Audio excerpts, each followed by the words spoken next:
Albert Einstein once said, everybody's a genius, but if you judge a fish by its ability to climb a tree, it will live its whole life believing that it is stupid. Ladies and gentlemen of the jury, today on trial we have modern day schooling. Glad you could come. Not only does he make fish climb trees, but also makes them climb down and do a 10-mile run. Tell me, school, are you proud of the things you've done?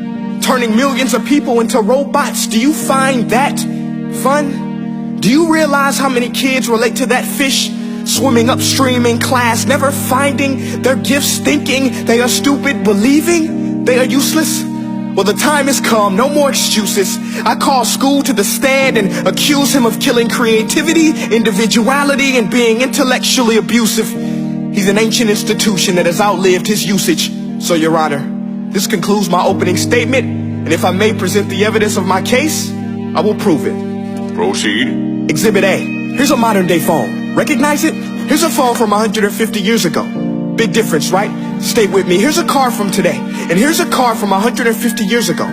Big difference, right? Well, get this. Here's a classroom of today, and here's a class we used 150 years ago. Now ain't that a shame? In literally more than a century, nothing has changed. Yet you claim to prepare students for the future? But with evidence like that, I must ask, do you prepare students for the future or the past? I did a background check on you and let the record show that you were made to train people to work in factories, which explains why you put students in straight rows, nice and neat, tell them sit still, raise your hand if you want to speak, give them a short break to eat, and for 8 hours a day tell them what to think. Oh, and make them compete to get an A letter which determines product quality, hence grade A of meat. I get it. Back then, times were different. We all have a past. I myself am no Gandhi. But today, we don't need to make robot zombies. The world has progressed. And now we need people who think creatively, innovatively, critically, independently, with the ability to connect. See, every scientist will tell you that no two brains are the same. And every parent with 2 or more children will confirm that claim. So please explain why you treat students like cookie cutter frames or snapback hats, giving them this one-size-fits-all crap. Watch your language. Sorry, Your Honor, but if a doctor prescribed the exact same medicine to all of his patients, the results will be tragic. So many people will get sick, yet when it comes to school, this is exactly what happens. This educational malpractice, where one teacher stands in front of 20 kids, each one having different strengths, different needs, different gifts, different dreams, and you teach the same thing the same way? That's horrific. Ladies and gentlemen, the defendant should not be acquitted. This may be one of the worst criminal offenses ever to be committed.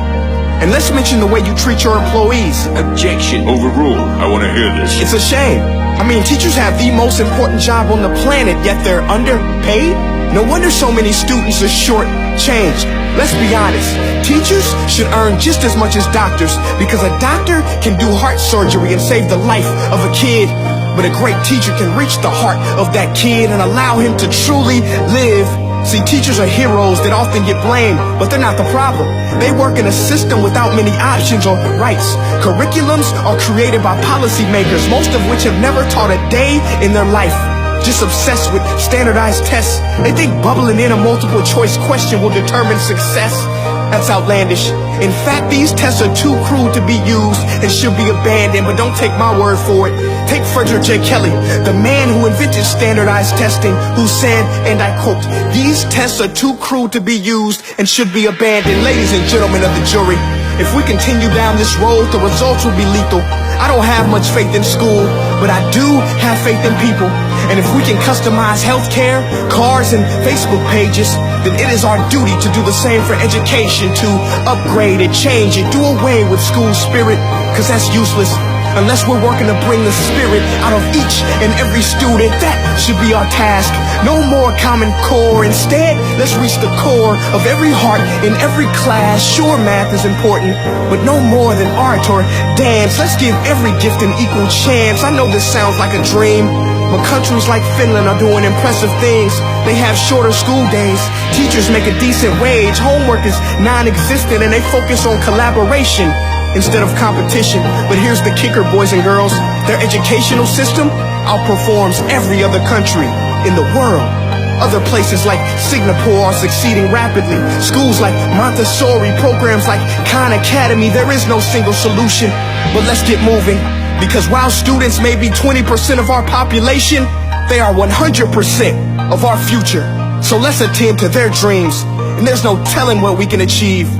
This is a world in which I believe, a world where fish are no longer forced to climb trees. I rest my case.